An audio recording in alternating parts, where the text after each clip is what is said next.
With all that's going on around the world, we're supposed to just relax? Next on That's Not My God.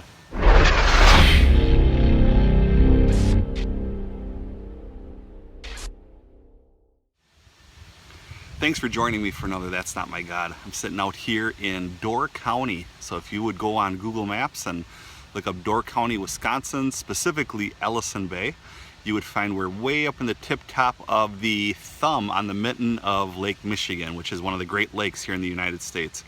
And you see my car behind me and the cabin that we were renting. We're going to be going home tomorrow, but we've been up here all week.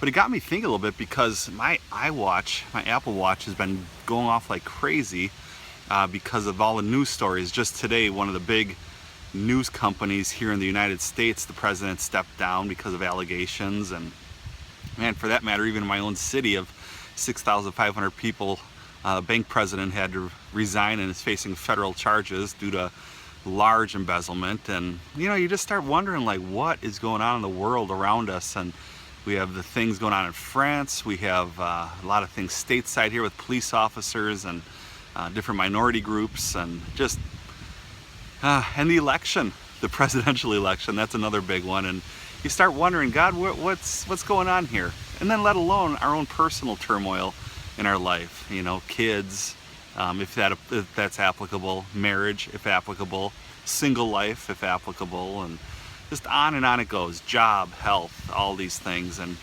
you know, we read one of the greatest prayers in the Bible is the Lord's Prayer. You know, our Father which art in heaven, hallowed be thy name. You know how it goes.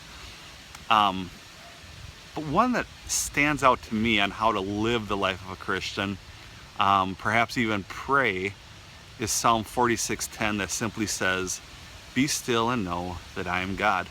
You know, that's one of the toughest things. It really goes hand in hand with all the verse in the New Testament that says, "Don't worry about tomorrow, for each day has enough trouble of its own," and you know, all of those scriptures. Look at the flowers of the field, how well they're taken care of. How much more will we be taken care of? And yet we panic, yet we worry. And I know for me, when I get out camping up here in Door County, happens once a year, twice at best. Otherwise it's local. It just gives me time to clear my head, to relax and renew and get things in perspective again. You know, my brother, I have an older brother by a couple of years, and I'm 42, so he's 44, going on 45. And he always says, you know, if it doesn't affect your birth date, don't worry about it. And I think that's a big part. And so Psalms 46:10, "Be still and know that I'm God."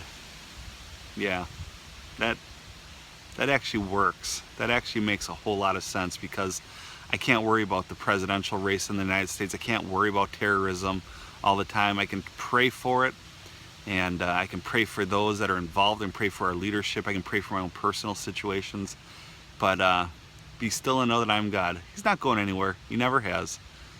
And whatever you're dealing with, whatever this world's dealing with, whatever issues you might be dealing with right now, I think God's just saying, you know what, be still and know that I am God. Thanks for watching.